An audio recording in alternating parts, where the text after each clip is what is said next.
Kita tak boleh sembarangan tengok ini brand US kita boycott kan. Kadang-kadang brand US dimiliki 100% perniagaannya dimiliki oleh orang Islam kan. Okey. Ada macam tu contoh McDonald lah paling senang kan. 100% dimiliki oleh Reza Group dekat Saudi kan. Oh ya. Muslim, 100% Muslim kat Malaysia lah. Yang Malaysia kan? punya Malaysia lah kan. Tapi dia adalah kronologi dia dulu syarikat lain, kemudian syarikat US ambil alih, kemudian syarikat orang Muslim Saudi ambil alih. Sekarang ni 100% Muslim kat Malaysia. Even KFC pun bukan 100% Muslim kan, walaupun Johor punya ni ada share yang besar jugalah. Kan, melalui QSR brand tu. Tu pun kalau kira majoritinya Muslim juga kan, macam KFC, QSR. Tapi McDonald 100% Muslim. McDonald Qatar 100% Muslim kan. Dia 100% bahkan McDonald Qatar dah kuasai McDonald Korea. Wih. So masih McDonald Korea pun halal lah. Dia menguasai lebih 85%. Sekarang boleh jadi next level ni dia akan pergi kepada halal lah. Saya tak tahu sekarang ni, tapi dia baru dia menguasai share. Biasanya akan halal lah.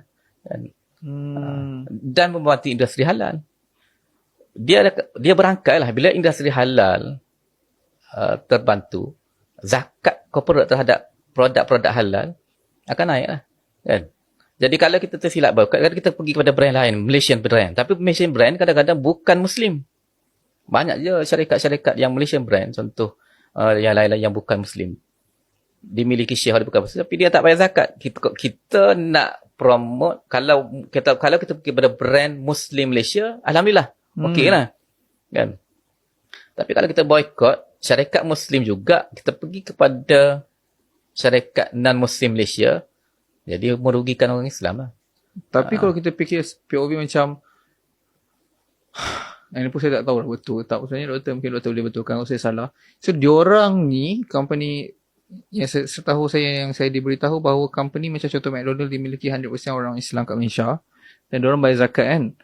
So diorang juga bayar ada kos tahunan untuk menggunakan brand McDonald.